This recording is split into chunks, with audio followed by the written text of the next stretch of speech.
नमस्कार दोस्तों, मैं यशन सर आप सभी दोस्तों का एक बार पुनः आपके इस online YouTube channel target Vishwanath में मैं सबका हृदय से स्वागत करता हूं। प्रिय दोस्तों, महत्वपूर्ण प्रश्नों की श्रृंखला में मैं आज ग्राम पंचायत अधिकारी, ग्राम विकास अधिकारी और समाज कल्याण पर्यवेक्षक परीक्षा में पूछे गए प्रश्नों को लेकर के आप लोगों के सामने उपस्थित हुआ हूं। आइए हम लंबे व्याख्यात्मक हल के साथ प्रश्नों को हल करते हैं दोस्तों। चलिए दोस्तों, पहला सवाल इसमें पूछा गया था कि निम्नलिखित में से कौन सा पत्र वैयक्तिक पत्र की श्रेणी में आएगा। पहला ऑप्शन है व्यापारिक पत्र, दूसरा ऑप्शन है प्रार्थना पत्र, तीसरा ऑप्शन है मित्र को पत्र और चौथा ऑप्शन है संपादक के नाम पत्र। कौन सा ऑप्शन सही होगा दोस्तों, बताइए। हमेशा जानिए दोस्तों, वैयक्तिक का मतलब होता है व्यक्तिगत पत्र, और व्यक्तिगत पत्र दोस्तों ऐसे व्यक्तियों को लिखा जाता है जिनका हमारा व्यक्तिगत संबंध होता है, ठीक है। और व्यक्तिगत संबंध के अंतर्गत माता पिता, भाई बहन, मित्र आदि आते हैं। तो आप समझ गए होंगे कि वैयक्तिक पत्र किस श्रेणी के अंतर्गत आएगा, मित्र को पत्र की, व्यापारिक पत्र की, प्रार्थना पत्र और संपादक पत्र। तो हमेशा जानिए दोस्तों कि इसमें ऑप्शन आपका सी ऑप्शन सही होगा। और व्यापारिक पत्र दोस्तों कहाँ पर लिखा जाता है, और प्रार्थना पत्र कहाँ पर लिखा जाता है, संपादक के नाम पत्र कहाँ पर लिखा जाता है। व्यापारिक पत्र दोस्तों व्यावसायिक क्षेत्र के अंतर्गत आता है, ठीक है। जैसे व्यापार कुछ आपको मंगाना है, जैसे किसी पुस्तक को मंगाना है, आपके मार्केट में नहीं है, तो किसी प्रकाशक को जब आप पत्र लिख करके भेजते हैं तो वो व्यापारिक पत्र के अंतर्गत आता है।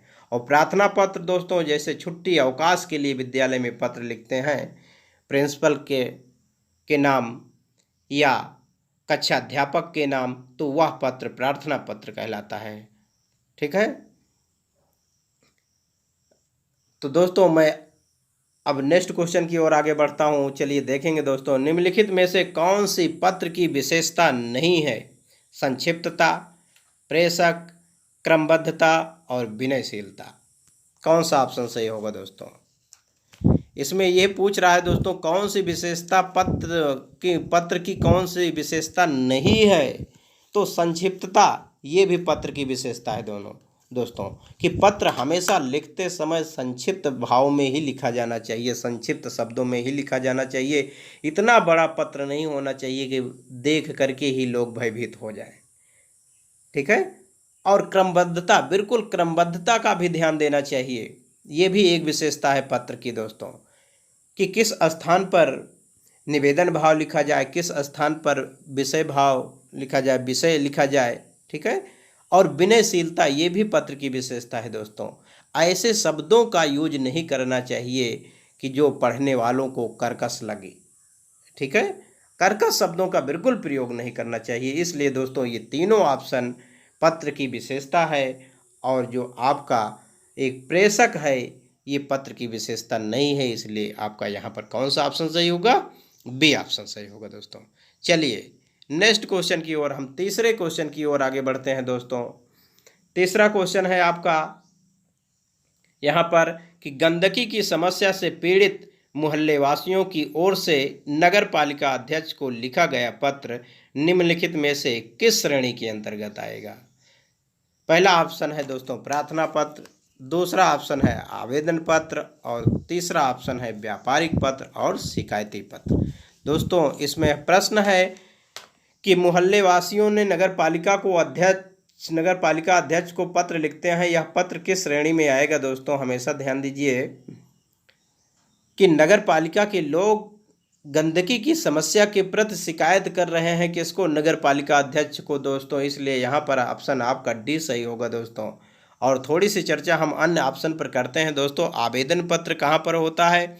आवेदन पत्र दोस्तों किसी नौकरी आदि के लिए लिखा जाने वाला पत्र, जैसे किसी विद्यालय में आपको किसी लिपिक पर काम करना है तो वहाँ के मैनेजर को आप पत्र जो लिखते हैं तो वो आवेदन पत्र कहलाएगा। और प्रार्थना पत्र जैसे अवकाश के लिए प्रार्थना पत्र लिखा जाता है विद्यालय आदि में, वो प्रार्थना पत्र कहलाता है दोस्तों। और व्यापारिक पत्र मैंने बता दिया कि व्यापारिक पत्र या व्यावसायिक पत्र उन्हें कहते हैं जैसे किसी वस्तुओं को आपको मंगाना है, जैसे पुस्तक आदि को मंगाने के लिए आप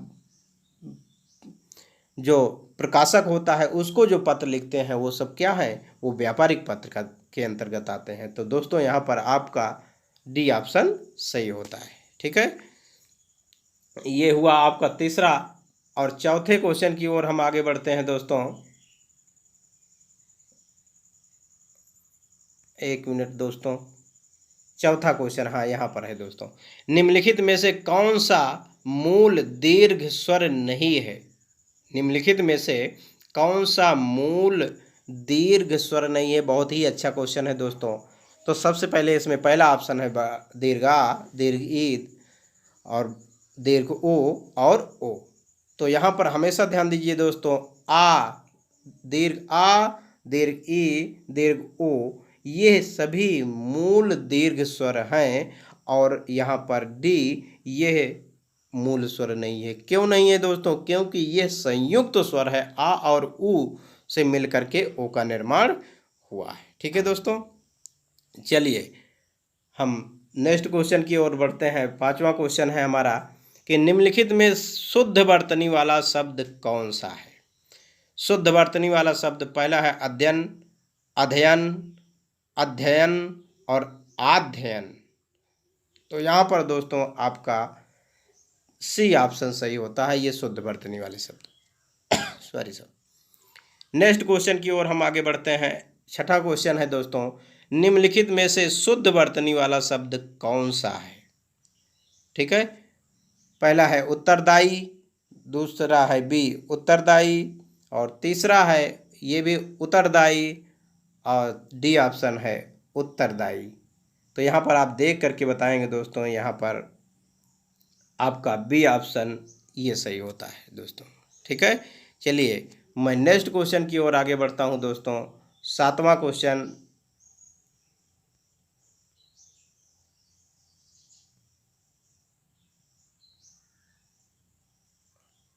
यहाँ पर है दोस्तों, देखेंगे कि संधियाँ तीन प्रकार की होती हैं। संधियाँ तीन प्रकार की होती हैं, तीन प्रकार की होती हैं। निम्न में से कौन सा एक संधि का प्रकार नहीं है? ऑप्शन है स्वर संधि, बी ऑप्शन है व्यंजन संधि, सी ऑप्शन है विसर्ग संधि और डी ऑप्शन है अनुस्वार संधि। हमेशा जानिए दोस्तों, संधियाँ तीन प्रकार की होती हैं। कौन कौन सी? स्वर संधि, व्यंजन संधि और विसर्ग संधि। इसमें अनुस्वार संधि जो दिया गया है ये किसी भी प्रकार के संधि का प्रकार नहीं है, इसलिए यहाँ पर आपका डी ऑप्शन सही होता है। ठीक है, चलिए दोस्तों हम आठवें क्वेश्चन की ओर आगे बढ़ते हैं दोस्तों। आठवां क्वेश्चन है दोस्तों, निम्नलिखित में से कौन सा व्यंजन संधि का उदाहरण नहीं है? पहला ऑप्शन है जगदम्बा, दूसरा ऑप्शन है विद्यालय और तीसरा ऑप्शन है संतोष और चौथा ऑप्शन है दोस्तों अहंकार। इसमें यही पूछ रहा है दोस्तों कि कौन सा व्यंजन संधि का उदाहरण नहीं है। हमेशा ध्यान दीजिए दोस्तों कि व्यंजन संधि में हमेशा संधि होगा तो व्यंजन या स्वर वर्णों का संधि होगा और विकार जो उत्पन्न होगा हमेशा वो हो व्यंजन ही होगा। व्यंजन का ही विकार उत्पन्न होता है दोस्तों। जब जगत धन अम्बा करेंगे, जगत धन अम्बा, यानी कि इसमें दोनों तरफ से क्या आ रहा है? व्यंजन आ रहा है, इसलिए ये व्यंजन संधि है। और संतोष करेंगे, सम धन तोष, सम धन तोष, तो दोनों पदों में क्या आ रहा है? व्यंजन वर्ण आ रहे हैं, इसलिए ये भी व्यंजन संधि है दोस्तों। अहम धनकार, अहम धनकार, इसको भी तोड़ रहे हैं दोस्तों, तो दोनों पदों में क्या आ रहे हैं? व्यंजन वर्ण ही आ रहा है, इसलिए ये भी व्यंजन संधि का उदाहरण है। और अगला विद्यालय है, विद्या धन आलय। अब इसमें देख रहे हैं दोस्तों, दोनों पदों के अंत में, दोनों पदों में क्या आ रहा है? स्वर आ रहा है, इसलिए ये व्यंजन संधि का उदाहरण नहीं है। यहाँ पर आपका कौन सा ऑप्शन सही है दोस्तों? बी ऑप्शन सही होगा। चलिए नेक्स्ट क्वेश्चन की ओर बढ़ते हैं हम। देशभक्ति में कौन सा समास होगा? देशभक्ति में कौन सा समास होगा दोस्तों? पहला ऑप्शन है अव्ययी भाव, दूसरा ऑप्शन है तत्पुरुष समास, और तीसरा ऑप्शन है बहुब्रीहि समास, और चौथा ऑप्शन है दोस्तों द्वंद्व समास। तो बताएंगे दोस्तों कौन सा ऑप्शन सही होगा। यहाँ पर आपका बी ऑप्शन सही होगा दोस्तों, तत्पुरुष समास। ठीक है,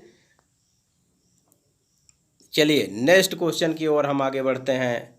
10वां क्वेश्चन है दोस्तों,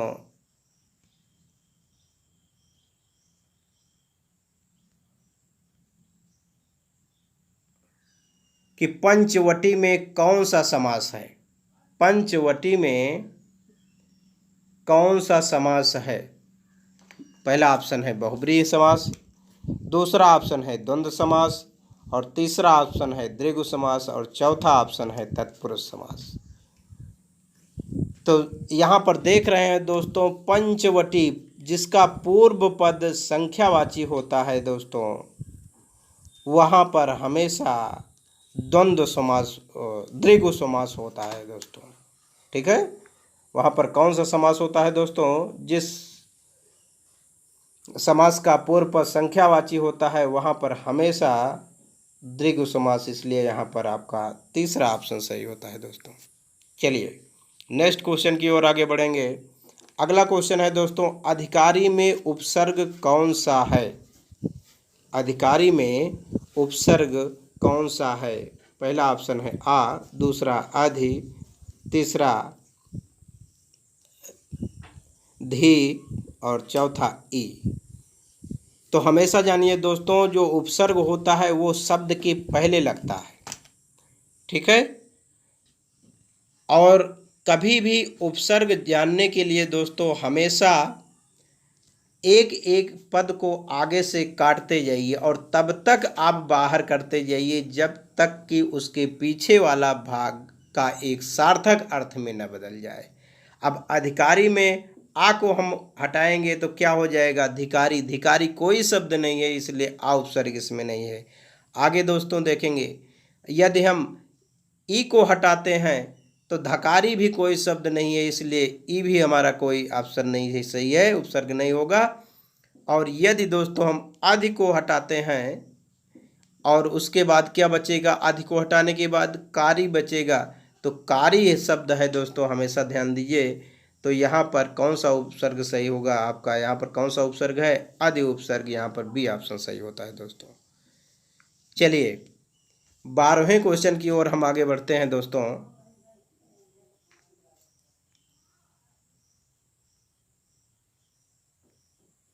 12वां क्वेश्चन है दोस्तों, यहाँ पर देखेंगे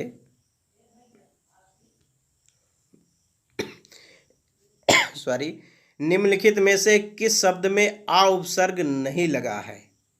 ठीक है, निम्नलिखित में से किस शब्द में आ उपसर्ग नहीं लगा है। इसमें भी देखिए दोस्तों कि सबसे पहले मैं आपको बताया है कि दोस्तों उपसर्ग ज्ञात करने के लिए सबसे पहले लगे हुए वर्णों को और स्वरों को बिल्कुल हटाते चलते हैं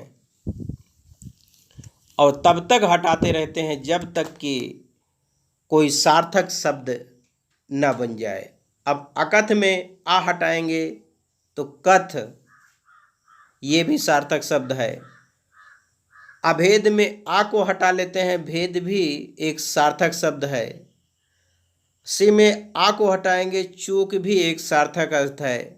और डी में आ को हटाते हैं तो दोस्तों नुज बनता है, नुज कोई सार्थक शब्द नहीं है। इसलिए पूछ रहा है निम्नलिखित में से किस शब्द में आ उपसर्ग नहीं है, तो यहाँ पर आपका डी ऑप्शन सही होगा दोस्तों, अनुज में आ उपसर्ग नहीं है।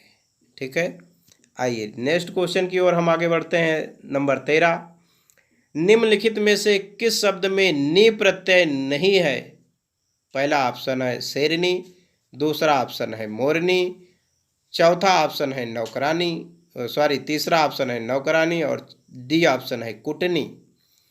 तो हमेशा जानिए दोस्तों कि प्रत्यय जो होता है वो शब्दों के बाद लगता है, शब्दों के अंत में ही प्रत्यय लगता है। इस बात को हमेशा ध्यान देंगे दोस्तों। और प्रत्यय को भी जानने के लिए दोस्तों अंत से हम वर्णों को बाहर करना शुरू करते हैं और तब तक बाहर करते रहते हैं वर्णों को जब तक कि आगे से कोई सार्थक शब्द न बन जाए। तो चलिए दोस्तों, हम एक एक ऑप्शन में से प्रत्यय नि प्रत्यय को बाहर करते हैं तो पता लग जाएगा दोस्तों किसमें नि प्रत्यय नहीं लगा है। चलिए, शेरनी में दोस्तों नी को अगर हम गायब करते हैं तो शेर बनेगा, ये भी सार्थक शब्द है। मोरनी में दोस्तों नी को हटाते हैं, नि प्रत्यय को गायब करते हैं तो मोर बनेगा, मोर भी सार्थक शब्द है, यानी कि इसमें भी प्रत्यय लगा हुआ है। और कुटनी में दोस्तों डी ऑप्शन में नी हटाते हैं दोस्तों तो क्या बनेगा, कुट। ठीक है, ये भी सार्थक शब्द है। आगे देखेंगे दोस्तों नौकरानी। नौकरानी में यदि नी प्रत्यय को हटाते हैं, नी को काट दिया जाए तो नौकरा बनेगा। नौकरा कोई शब्द नहीं है दोस्तों। ठीक है, इसलिए आपको स्पष्ट हो गया किसमें नी प्रत्यय नहीं लगा हुआ है। यहाँ पर सी ऑप्शन आपका सही होता है दोस्तों। चलिए नेक्स्ट क्वेश्चन की ओर 14वें क्वेश्चन की ओर आगे बढ़ते हैं दोस्तों। 14वां क्वेश्चन है, निम्नलिखित में से कौन सा शब्द तत्सम नहीं है। तत्सम का मतलब होता है संस्कृत का वह शब्द जो ज्यों का त्यों हिंदी में आया हुआ है। तो यहाँ पर देखेंगे दोस्तों कौन सा ऑप्शन सही होगा दोस्तों, बताएंगे। कपाट, कीटक, कूंची और कुंभकार। कौन सा ऑप्शन सही होगा दोस्तों। यहाँ पर तत्सम शब्द कौन सा नहीं है। कपाट भी तत्सम शब्द है, कीटक भी तत्सम शब्द है, कुंभकार भी तत्सम शब्द है, लेकिन दोस्तों यहाँ पर जो ये कूंची दिया गया है ये तद्भव शब्द है। ठीक है, इसलिए ये आपका ऑप्शन सही होता है। चलिए नेक्स्ट क्वेश्चन की ओर आगे बढ़ते हैं। अगला क्वेश्चन है दोस्तों, निम्नलिखित में कौन सा शब्द तद्भव है। कौन सा शब्द तद्भव। तद्भव का मतलब होता है अशुद्ध शब्द। कौन सा शब्द अशुद्ध है दोस्तों, इसमें पहला ऑप्शन है पक्ष, दूसरा ऑप्शन है पक्षी, तीसरा ऑप्शन है पतन और चौथा ऑप्शन है पत्ता। तो दोस्तों पक्ष पहला ऑप्शन ये भी तत्सम शब्द है और पक्षी भी तत्सम शब्द है और पतन भी तत्सम शब्द है। पत्ता बिल्कुल तद्भव शब्द है दोस्तों। पत्ता का होता क्या है, पत्ता का क्या होता है दोस्तों, हमेशा ध्यान दीजिए। पत्ता का तद्भव शब्द हम तत्सम शब्द पत्र होता है दोस्तों। इसलिए यहाँ पर आपका कौन सा ऑप्शन सही होगा, डी ऑप्शन सही होगा। तो इन्हीं प्रश्नों के साथ आज की ये क्लास में समाप्त करता हूँ दोस्तों। आगे के प्रश्न फिर मैं अगले वीडियो में लेकर के आऊँगा। तब तक के लिए मैं सभी विद्यार्थियों को, सभी प्रिय दोस्तों को ढेर सारी शुभकामनाएं देते हुए बहुत बहुत धन्यवाद देता हूँ।